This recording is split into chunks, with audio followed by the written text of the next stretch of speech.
Maduro abducted, invaded by USA, the Venezuelan country, to capture President Maduro of Venezuela, which is violation of international law.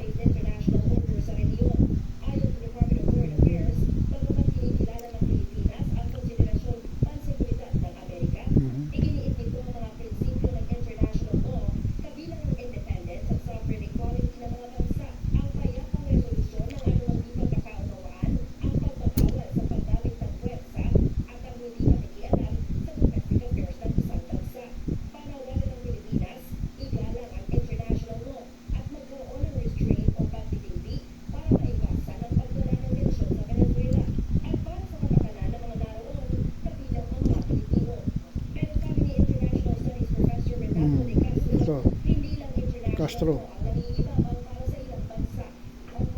Professor Ronald Castro, deals with international studies. International, of course, it's not our interest to cross towards the path of the United States. It did what the Philippines had to do. I don't think it's direct impact on the Philippines. It has direct impact on the Philippines.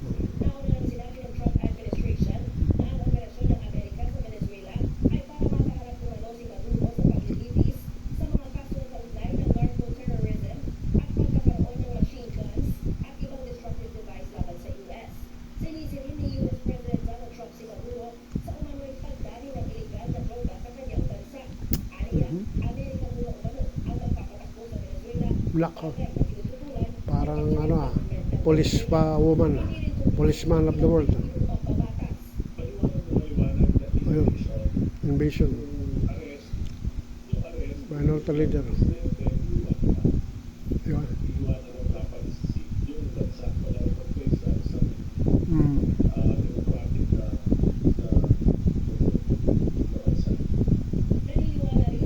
Unprovoked strike by the United States against Venezuela constitutes a clear violation of international law.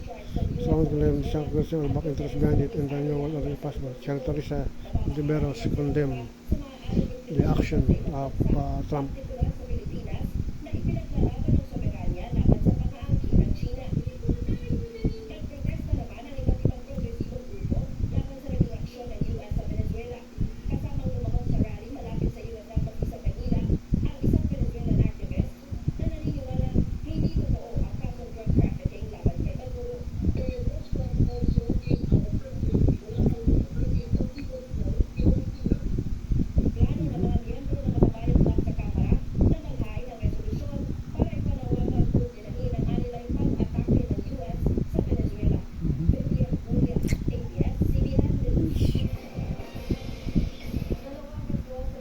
Mm-hmm.